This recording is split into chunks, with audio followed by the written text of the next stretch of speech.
নমস্কার বন্ধুরা, আজকে পমফ্রেট মাছের ঝাল রেসিপি করব। কষা কষা পমফ্রেট মাছের ঝাল। আমি পমফ্রেট মাছগুলো ধুয়ে রেখে দিয়েছি, দিয়ে এবার নুন হলুদ মাখিয়ে রেখেছি। তারপরে কড়াইতে তেল দিয়ে এবার মাছগুলো ভেজে নেব। মাছগুলো ভাজা হয়ে গেছে। আমি এবার মাছগুলো ভেজে নেওয়ার পরে আবার প্রথমে কড়াই বসিয়ে দিয়েছি, দিয়ে কড়াইতে তেল দিয়েছি। তেল দেওয়ার পরে এবার আমি জিরে ফোড়ন দেব।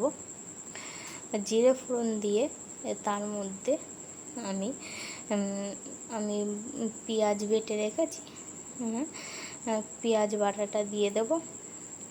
দেওয়ার পরে একটু কষিয়ে নিয়ে তার মধ্যে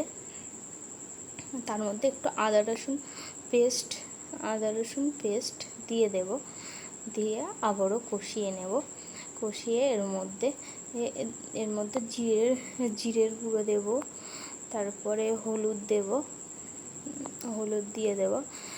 তারপরে একটু দিয়ে আবার একটু কষিয়ে নেব। নিয়ে তারপরে এর মধ্যে একটু নুন দিয়ে দেব। দিয়ে তারপরে কাশ্মীরি লঙ্কার গুঁড়ো দিয়ে দেব।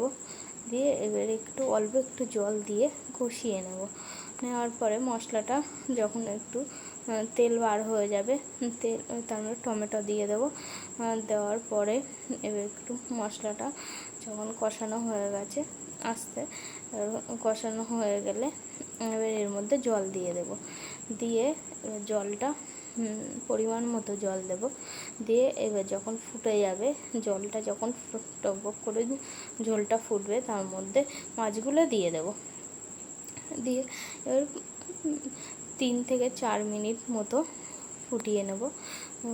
ফুটিয়ে নেওয়ার পরে এবার এর মধ্যে একটু গোলমরিচের গুঁড়ো দিয়ে দেব। তারপরে একটু ধনেপাতা কুচিয়ে নিয়ে এর মধ্যে দিয়ে দেব। তারপরে একটু গরম মশলার গুঁড়ো দিয়ে নামিয়ে নেব। রেডি আমার পমফ্রেট মাছের ঝাল রেসিপি। একবার এইভাবে বাড়িতে বানিয়ে খেয়ে দেখবে কেমন খেতে হয়। খেয়ে দেখবে একবার। সিম্পল রান্না, পমফ্রেট মাছের ঝাল। বাই বাই বন্ধুরা।